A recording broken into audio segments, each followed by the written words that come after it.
Hello again, everyone.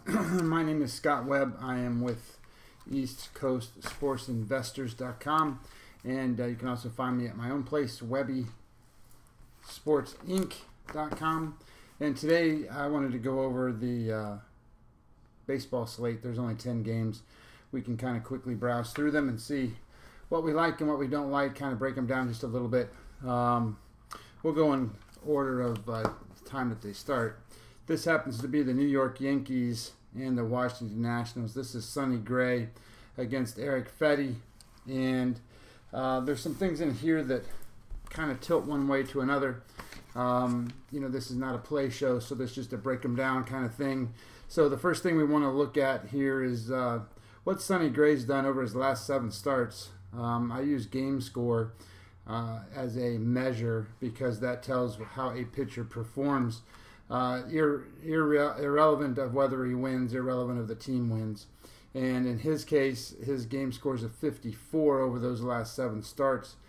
50 is average, so he's pitching above an average pitcher. And Ace usually pitches around a game score 60. So he's really been pitching above what his normal start of the year was.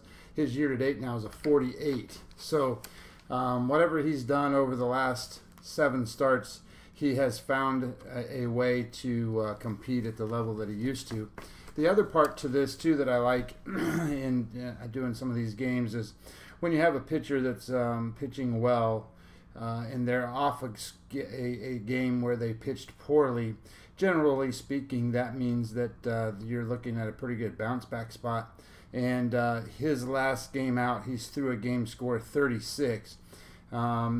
The reason that these things happen, that's just an outlier performance, and that's an outlier low performance. For example, the last time he threw he threw a poor game was 4 starts ago. It was a game score 31, and then he rebounded with a 66.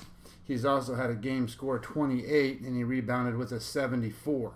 So we're going to think that Sonny Gray pitches really well tonight. And another thing that matches up to that is his away splits. He's thrown 6 games, 35 innings, only allowed 28 hits. Earned run average is 2.83 and a batting average against of 217. And he's facing a Nats team tonight who isn't the strongest home team. In fact, they are 15 wins and 16 losses at home on the season so far. And this is Eric Fetty pitching for them, who was their number 1 pitching prospect. However, he hasn't had too many opportunities, and in those opportunities, they haven't gone too well. He's in a situation where he's thrown 2 games in the last month, 10 innings, 12 hits, 7 runs, earned run average 5.91, batting average against a 286. And one of those starts was against the Yankees, so it's not like they haven't seen him before, so they know what to expect. They know what to see the ball move. So that's all edges Yankees there. And one of the most important parts of analysis with the starting pitchers is run prevention.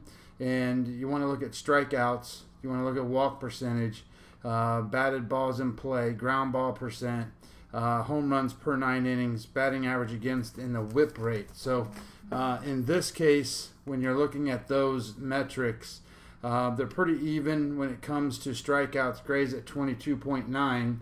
And that's right at the average. The average is 22.1. So that means guys have to earn their way on base because he gives up hits, or doesn't give up many hits. And walks is 6.8%, and the average is 7. So he's below average in walks. So he doesn't put them on base. They have to earn their way on. And the batting average on balls in play is 273, and the average is 298. So he's below average in all of those, or above average, whichever way you want to look at it. So that's all positives for Sonny Gray. And then when it comes to Fetty, he's a little bit below average in strikeout, 20.5. Not much, but a little. He's good with walks, but his batted balls in play average is 323. His home run rate is 169. The average is 119. So that means more balls are getting out of the yard against him. And keep in mind, he is playing the team that hits the most home runs in the New York Yankees tonight.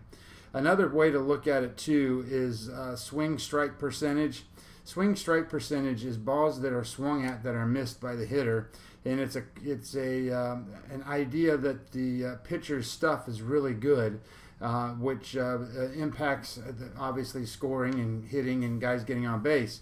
And the average is 10.1, and that's exactly where Sonny Gray is. And Fetty is 8.3. So that means he's below average on balls that are swung and missed. So balls are getting put in play. When they are put in play, it's 323 batting average against him, and he does give up more home runs, and his whip rate is higher too than the average. Not by much, but a little, 1.31, and 1.26 is the average. So if you're kind of putting these things together, you want to look at the offense to see if anybody can capitalize. The Yankees are ranked 10th currently, and the Nationals are ranked 20th. I use weighted runs above average, which basically takes all the actions of the players that result into scoring runs that help their team win, and then kind of grades them down into a scoring mechanism. And if you're looking at a team that's ranked 10th in that versus a team that's 20th, you got a pretty big edge. So there's edges all over for the Yankees tonight. Might be something for you to consider looking at. The bullpens are both pretty good right now. The Yankees really good. Left on base percentage for the Yankees is 95%. Now, as I go through this and I start talking about some of these things, we'll move along a little faster on certain games. But you got to understand, when I tell you numbers for starting pitchers, I look at their last 30 days. For hitters, I look at the last 7 days. And for the bullpens, I look at the last 14 days. The reality is I don't really care what they did in April. I want to know what they're doing now.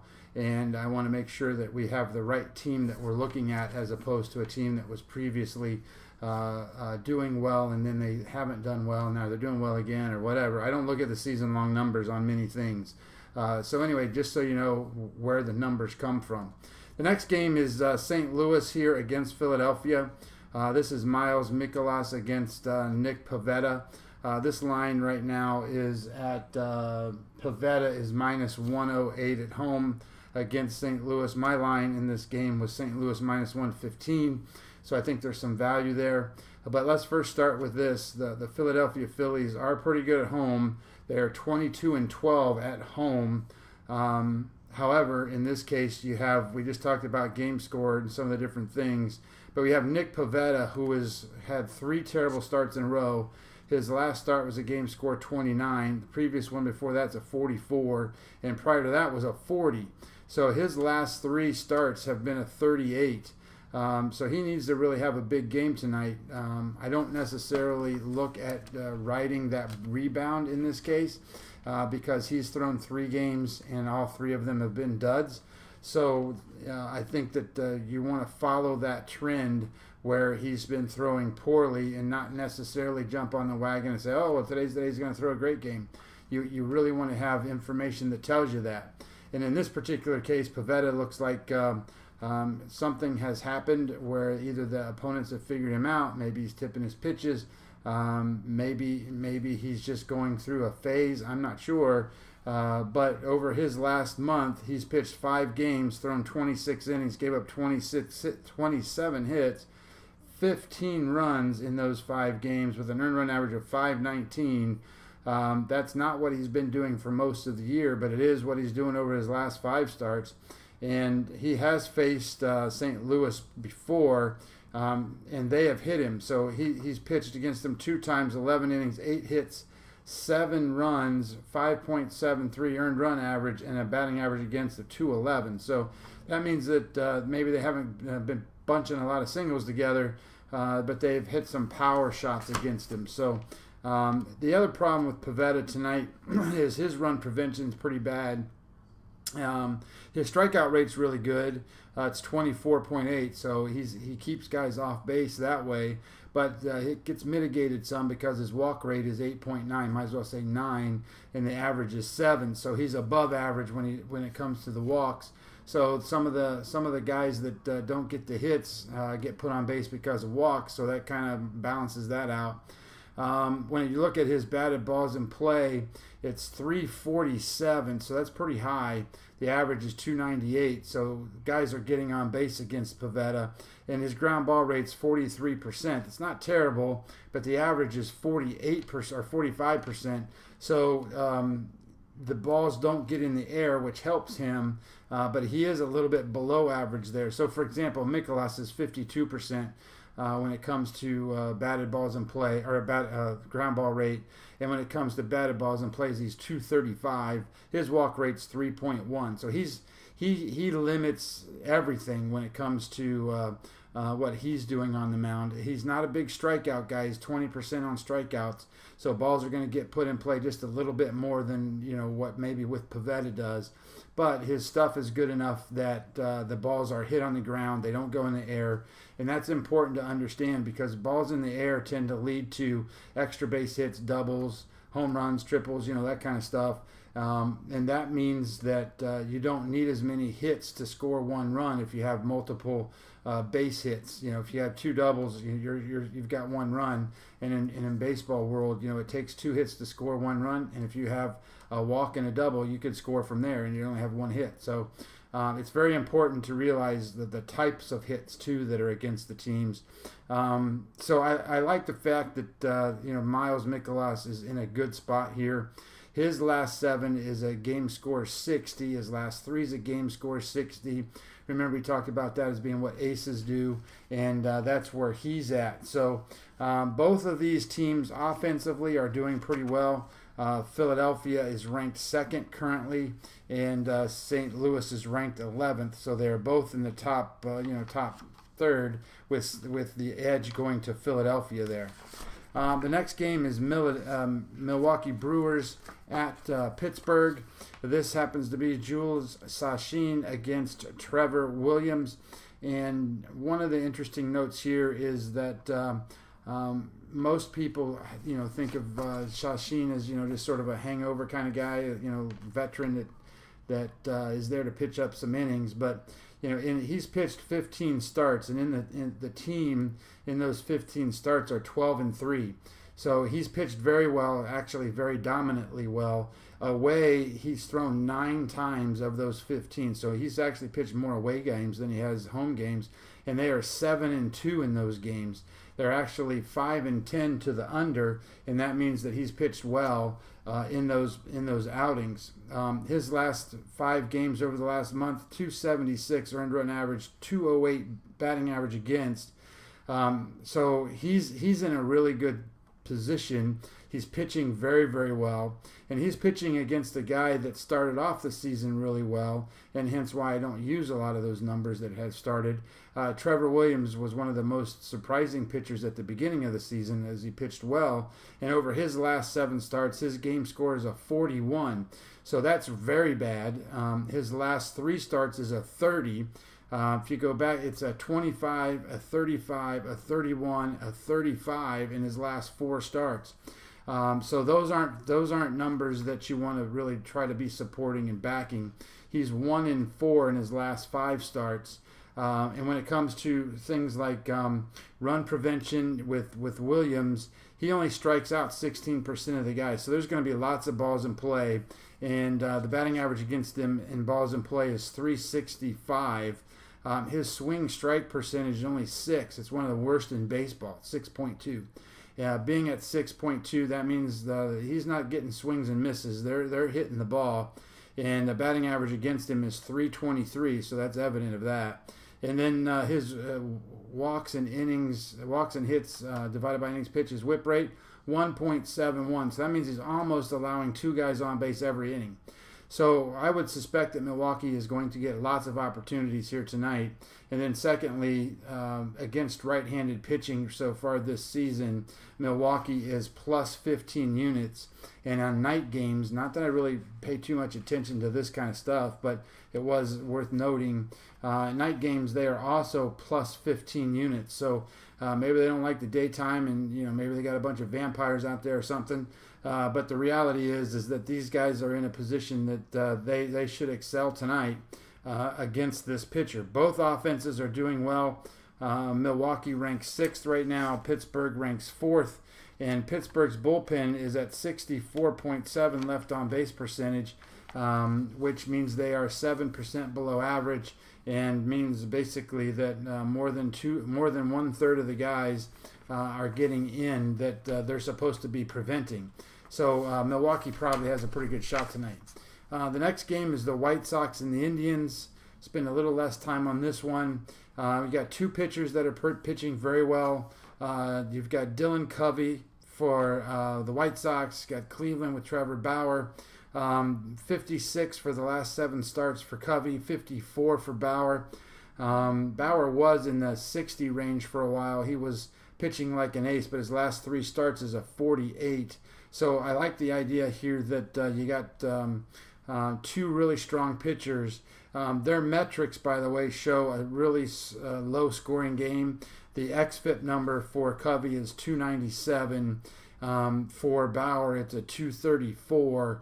The Sierra number for Covey is a 311, and for Bauer is a 239. So if you add those two together to get kind of a predictive number to start with, you're talking about 5 in both cases, or 5.5, and the over and the under here is 8.5. But to combine that, the offense for Chicago White Sox ranks 28th. There are 30 Major League Baseball teams, so that's probably not very good. And Cleveland ranks 16th, so they're just under the halfway point. So both of them are below average. And believe it or not, the Indians' bullpen has been better, but they're still not right there with the White Sox over the last 14 days. The White Sox, 82.3% left on base percentage. The Indians, 77.5%. So when it gets to the bullpen, even those guys are shutting them down. So this maybe looks like an opportunity to think about under. The Dodgers game, this is kind of an interesting matchup. You have the Dodgers and the Cubs, and both teams have started to play well. The Dodgers are 7-3 in their last 10. The Cubs are 6-4 in their last 10. You have Maeda against Chatwood, and the interesting side of this is that Chatwood's metrics are just all over the place, and that should allow the Dodgers to have lots of opportunities. His xFIP number is 581. His Sierra is 651. So those are significantly high numbers. Maeda's 458, 448. Those are more average numbers, but still above. So this could be an over type situation. Trying to look at the over under in that game as we're looking at it. It says 8.5. National League games are normally around 8.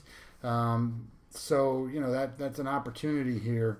The other part of it is your run prevention area for Chatwood. 17% strikeout, so he's well below the 22 that the average is.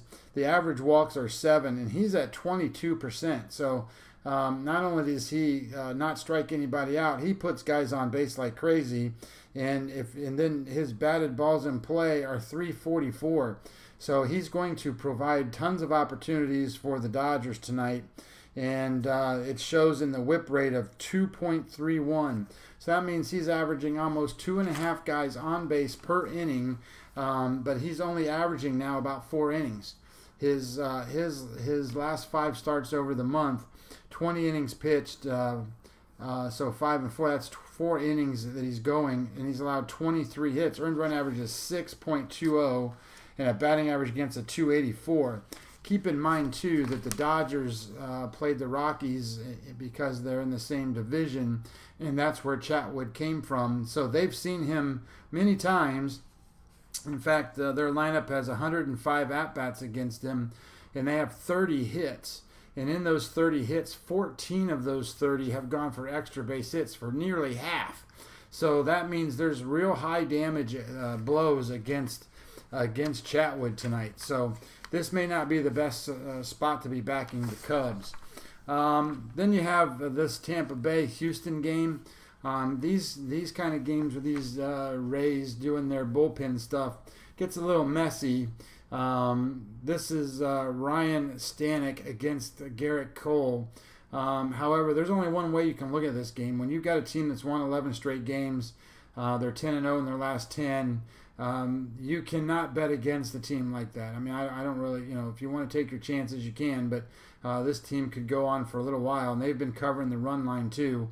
So you can't bet them you can't go bet a big favorite like this. But at the same time, if you wanted to look at it from a run line or a team total or some things like that, that wouldn't necessarily surprise me. The reason is in this particular case, Houston is the number one offense, surprisingly. It's not surprising. I'm just saying that. They are by far the number one offense going, and the Tampa Bay Rays ranked 27th out of 30 teams in baseball on offense. So, and you have Garrett Cole pitching. So, this is the significant difference in these teams. Is the pitching was going great for Houston for so long that they were winning games and they were closer games. And they weren't scoring that much, but now that the offense has come alive, they're blowing teams away every night, and their pitching can take a back seat and have some luxury of not having to pitch 1 and 2 run games. They can give up a few and still dominate the game. Right now, the run differential for Houston is 157 to the good. And a team like Tampa Bay is kind of in the middle. They're minus 13. So you've got a totally dominant Houston team playing a team like the Rays. Yeah, they're a little scrappy, but I would tell you that when you put Ryan Stanek on the mound, who's a flamethrower, he throws hard, all that stuff, and then you have Andreezy coming in behind him, they don't match up to the Houston Astros. Texas, this is Texas, Kansas City. This is Bartolo Colon against Ian Kennedy. A couple quick notes here.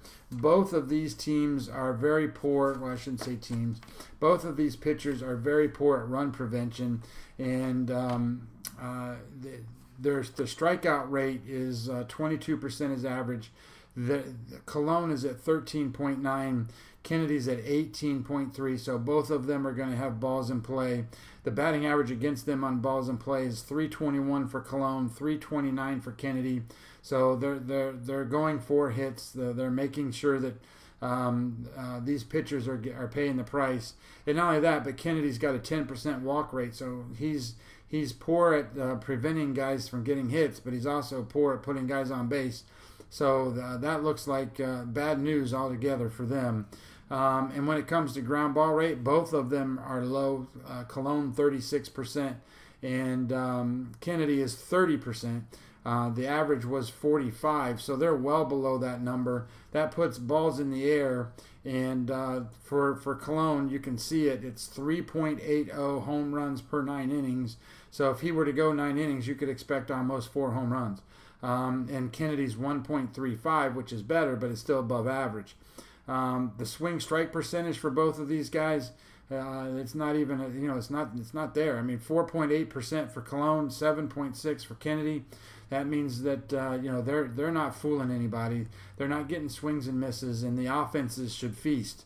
As you look at that, Texas is in a spot where maybe they can capitalize. They rank 9th in offense currently, but Kansas City, they rank 29th out of 30 teams. So that's not necessarily a good spot for them, as opposed to just saying Texas. Maybe you back Texas tonight, or maybe you do a team total in Texas or something. But Bartolo Colon, he's pitched 5 times in his last month, 23 innings, 36 hits allowed, 25 runs. So he's allowed more runs than he has innings pitched in his last 5 starts. 9.51 earned run average and a 3.36. Do you want to back that guy? So maybe you look it over. Anyway, this is one of those kind of games where you sit here and go, Major League Baseball is trying to get 2 more teams in the league, and then you got these 2 kind of guys pitching. So I'm not sure that that's the right thing to do. Anyway, it's the next game. New York Mets, Colorado Rockies. This is Jacob deGrom and Tyler Anderson. And interesting to note here is deGrom has been dominant in terms of stuff. He's been dominant in terms of his metrics.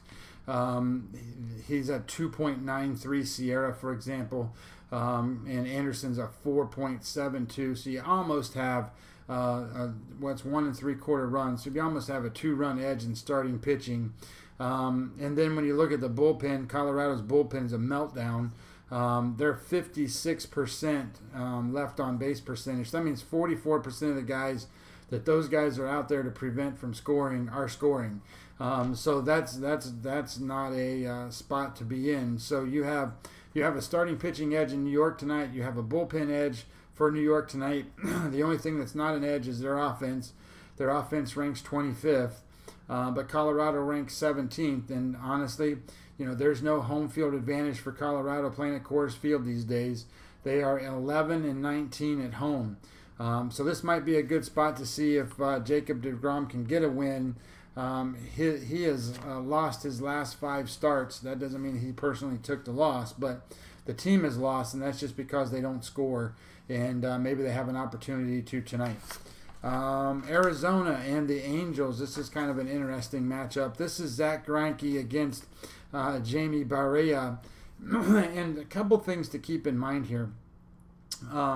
The last 7 starts for both these pitchers, Greinke's a 55, Barria's a 55. So you have an edge. There's no edge. I mean, you would have thought maybe Greinke would have been better. But Greinke has a couple of spots here that make me want to like the Angels. And one of the spots is that he's pitched 6 away games of his 14 starts.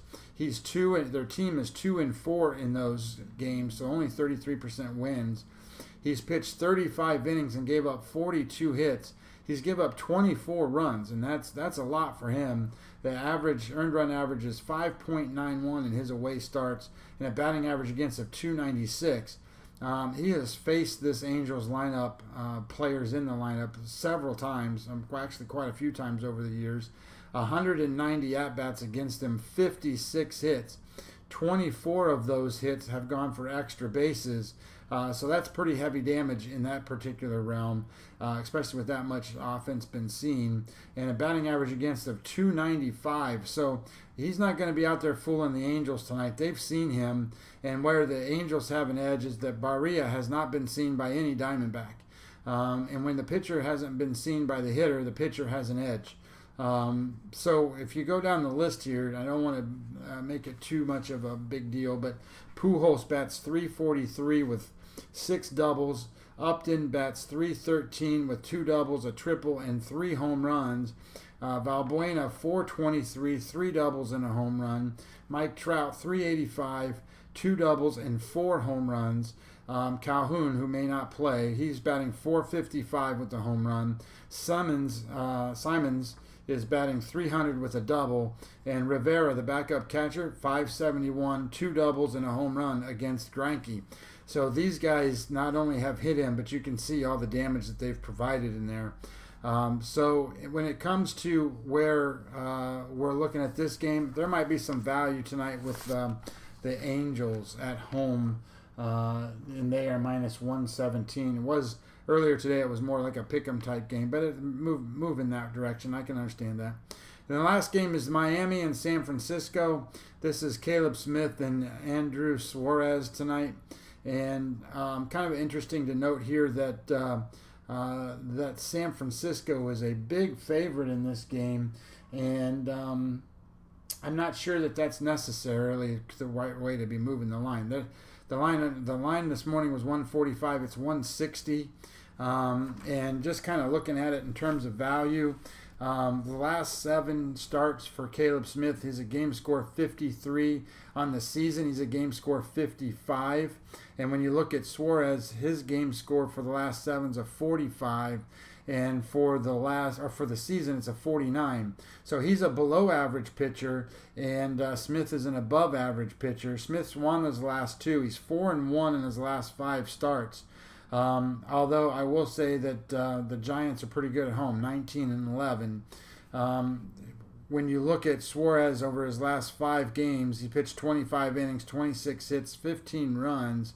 That's an earned run average of 497, a batting average against a 260. Very limited exposure on both sides. Neither one of them have seen the opponent that much. But what I like too is that you have a underdog pitcher who really can hold his own tonight. And when it comes to the offense, San Francisco ranks 30th in offense currently out of 30 teams over the last 7 days, and Miami ranks 14th. So they're right in the middle of the pack, and they're facing a team tonight that's the very bottom end. So you might be able to get a little bit of a dog value tonight with the Miami Marlins. So anyway, that was today's slate of games. Hopefully some of the information that was provided can help you with your selections today. And you can follow me on Twitter at webbysportsinc.com or at webbysportsinc, or you can look me up on my website, webbysportsinc.com, or you can get me at eastcoastsportsinvestors.com. Thanks, guys. Have a great Monday.